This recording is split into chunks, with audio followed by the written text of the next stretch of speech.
ideologis. Sekali lagi Bapak Ibu para saudara dan saudara, film itu tidak kemudian mengajak kita percaya begitu saja, enggak. Tetapi rupa-rupanya kelahiran Tuhan tidak 100% mukjizat ilahi. Artinya ada karya-karya manusia yang bekerja di sana. Ada orang-orang pendosa yang rupa-rupanya turut bertobat karena kelahirannya. Dan bahkan Antipater itu diceritakan salah satu dari rombongan dari 3 raja gembala-gembala. Orang-orang pertama yang menyembah Tuhan di dalam tarungan. Bahkan dia pertama yang tahu nama bayi itu adalah Yesus yang menyembah. Maka Bapak Ibu para saudari dan saudara, sekali lagi bacaan ini merupakan untuk memperhatikan di dalam peristiwa tentang kelahiran Tuhan kita Yesus Kristus, terkait dengan apa yang diceritakan dan hal-hal yang baru yang rupanya bisa membuat kita semakin bisa mengenali cerita ini sebagai cerita yang sangat manusiawi. Tidak serta-merta bahwa tentara malaikat dari surga itu mengawal bayi itu sampai kemana-mana, enggak. Itu cerita yang mungkin akan menjadi legenda, tetapi ceritanya sangat manusiawi. Dan catatan yang ingin saya sampaikan kepada kita rupa-rupanya ini Bapak Ibu terkait dengan cerita ini. Sebagai orang beriman, rupa-rupanya kadang-kala, tidak semua, tetapi kadang-kala kita itu mencampur adukan antara bersuka cita memuji Tuhan dan berbeda rasa. Maka sebagai orang beriman, kalau kita nonton film itu Bapak Ibu, uripe wong itu memang susah. Tetapi kalau kita memuji Tuhan tidak boleh dengan susah. Maka film itu full musikal sih Bapak Ibu. Maka para istimewa buat kita, suasana tertekan, berbeda dan macam-macam tidak menghalangi saya untuk memuji Tuhan yang namanya memuji Tuhan dengan juga kita. Sambil tetap saya punya solidaritas pada sesama manusia. Nah, yang menjadi persoalan adalah kita sebagai manusia, sebagai orang beriman, ketika memuji Tuhan, situasinya adalah solidaritas pada sesama. Maka itu yang rasa-rasanya sedikit diisi oleh gagasan di itu. Kalau memuji Tuhan, gagasan itu cuma satu, dengan juga berminta dengan sukacita. Maka itu Bapak Ibu yang ingin saya titipkan kepada kita semua setelah besok lagi kalau kita menyanyi memuji Tuhan, jangan seperti orang yang pergi lahan gitu saja. Lahan dia orang layanannya sedih, terdekat, tanpa ekspresi, tidak ada semangat dan macam-macam. Enggak.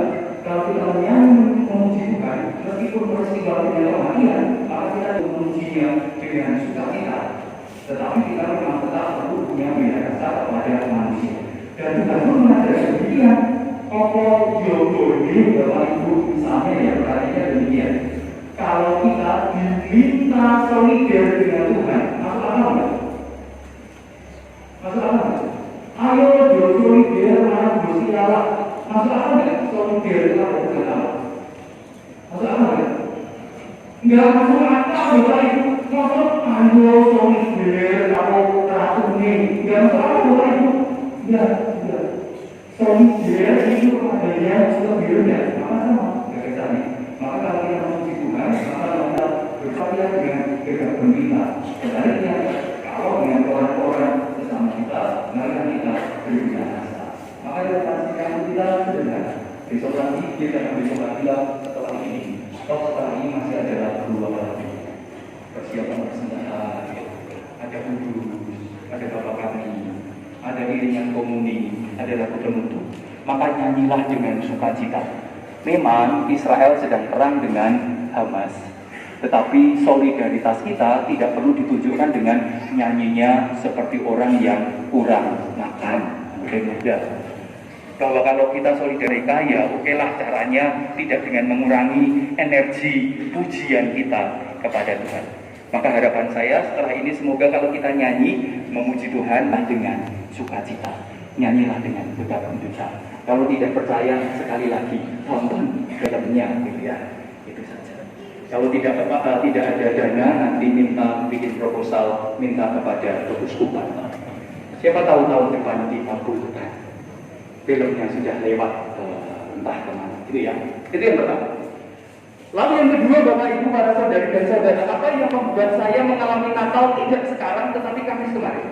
Karena Kamis kemarin, Bapak Ibu, saya menerima share dokumen dari Paus Fransiskus yang sudah terjemahkan dalam bahasa lupa lengkapnya. Tapi judul kata pertamanya ada fiducia. Bapak Ibu yang ngasih HP, tidak perlu merekam khotbah saya. Sekarang searching di HP Anda. Fiducia apa itu?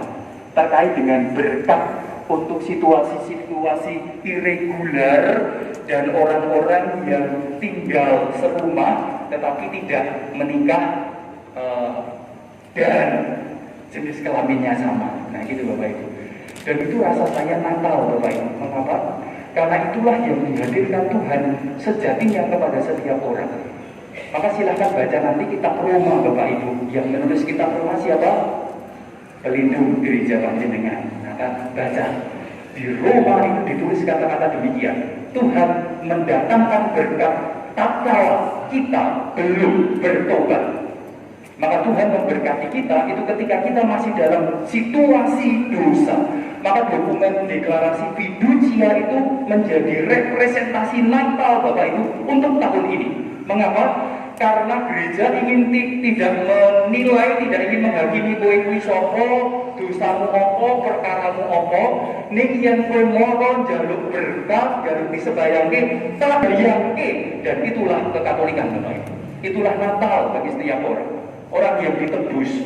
Maka kalau nanti ada dari panjenengan yang punya rencana setelah misa ini akan membobol ATM, datang pada saya, tak berkati.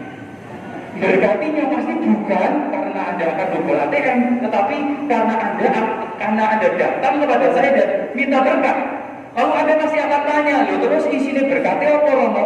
Dalam dokumen itu Bapak Ibu berkatnya isinya 3. Yang satu ungkapan syukur. Maka nanti kalau Anda punya niat buruk, datanglah kepada saya dulu, tak berkati. Berkatnya yang pertama adalah puji syukur. Tuhan, saya bersyukur karena di hadapan saya Engkau memberikan hidup kepada orang ini. Itu satu. Dan segala keterampilan yang ia punya. Satu. Pujian pada Tuhan. Lalu yang kedua, isi berkatnya apa? Isi berkatnya adalah pertolongan. Tuhan, tolonglah dia untuk segala usaha yang dia lakukan. Semoga senantiasa mendatangkan kebaikan. Itu berkat yang kedua. Lalu yang ketiga, nah ini yang inti Bapak Ibu. Semoga saudara kami ini dijauhkan dari segala godaan setan. Itu yang ketiga. Paham ya? Maka harapannya kalau Anda mau berniat jahat, maka pertama yang harus dilakukan menurut deklarasi fiducia itu apa Bapak Ibu? Datanglah ke pastor, uskup, paus, minta berkat. Karena harus diingat berkat yang terakhir, karena kata-katanya akan tetap. Semoga saudara kami ini dihindarkan, dijauhkan dari serangan, dari gangguan setan, dari serangan si jahat. Terus orang itu terus mikir, ini berkati piye? Aku harus nyolong jupuk, kok berkati mengganggu setan orang ganggu gitu tak Bapak Ibu? Nah, lalu orang itu nyolong jadi ragu. Dan itu Natal Bapak Ibu, lahir baru, Tuhan solidar. Maka mulai sekarang Bapak Ibu, nek duwe niat becik, jaluk berkat tentatif. Ya, kalau Anda punya niat baik, minta berkat tentatif. Tetapi kalau Anda punya niat buruk, maka minta berkat wajib. Amin ya. Ya, gitu ya. Nek meh nyoto pas ulangan, datang dulu. Lalu doanya yang ketiga sama. Tuhan semoga mahasiswa ini, anak ini, calon P3K dijauhkan dari godaan setan. Nah gitu toh, lalu meh nyontor rodo mikir lagi. Bacalah fiducia Bapak Ibu, maka Anda akan mengetahui bahwa Natal tahun ini kita punya anugerah yang besar. Karena mulai sekarang siapapun yang datang minta berkat, bahkan yang orang jahat pun patut lebih utama lagi untuk mendapatkan berkat. Sama seperti bacaan Injil hari ini, Tuhan datang bukan untuk orang-orang yang sudah bertobat. Pertama-tama datang menurut Paulus bagi kita yang belum bertobat dan masih punya dosa. Dua hal rupa-rupanya yang ingin saya bagikan. Mungkin Anda klik atau Anda tidak klik dengan apa yang saya katakan, tetapi gagasan saya, semoga gagasan Natal ini sekali lagi pujian kepada Tuhan tidak dicampur adukan dengan solidaritas dengan sesama. Kalau kita menyanyi memuji Tuhan, semoga kita menyanyi dan memuji Tuhan dengan gegap gempita. Tidak kemudian beralasan, kan lagi prihatin. Enggak, pujian kepada Tuhan tidak boleh dikecilkan, tidak boleh dikurangi gara-gara solidaritas sesama manusia. Lalu yang kedua, sebagai orang beriman, rupa-rupanya bacaan hari ini mengingatkan kita kembali. Tuhan datang untuk orang-orang yang masih berdosa, belum bertobat. Maka berkat pun diberikan kepada mereka yang masih hidup dalam dosa dan belum bertobat. Harapannya tentunya supaya akhirnya mereka mengalami Natal dan hidup mereka diperbarui kembali. Semoga tema kemuliaan bagi Allah dan damai sejahtera di bumi senantiasa kita rasakan mulai hari ini dan seterusnya dalam hidup kita sendiri maupun dalam komunitas kita masing-masing. Dimuliakanlah nama Tuhan kini dan sepanjang segala masa. Amin. Kita hening sejenak.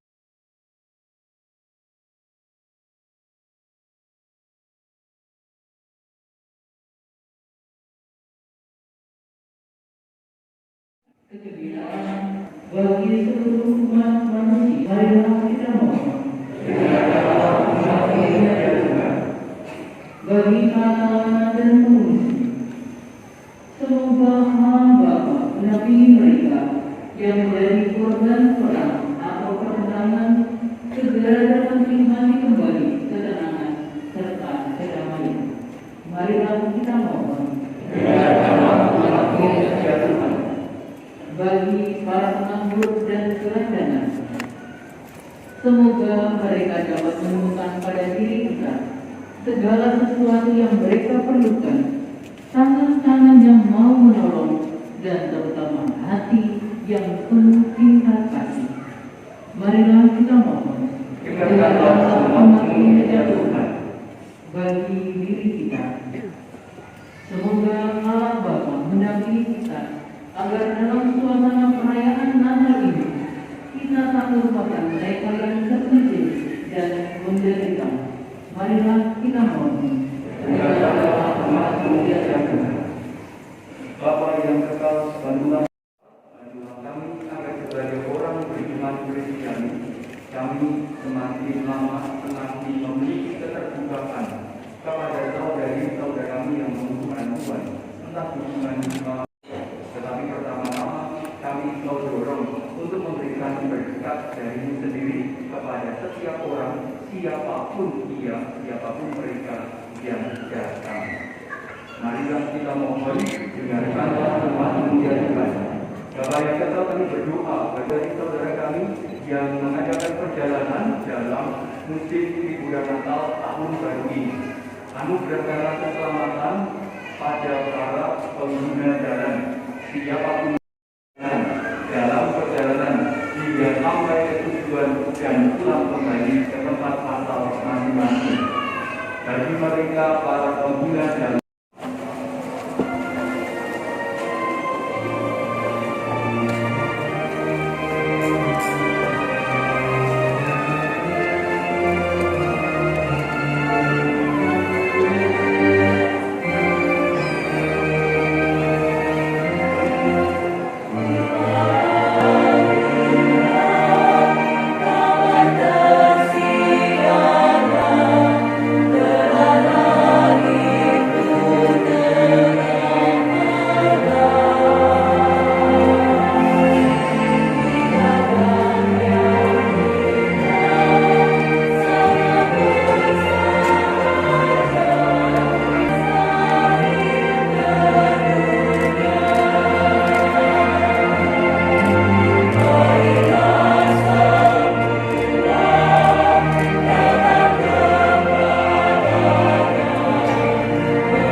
Tujuh penyelamat kita dan menurut ajaran ilahi, maka beranilah kita bernyanyi.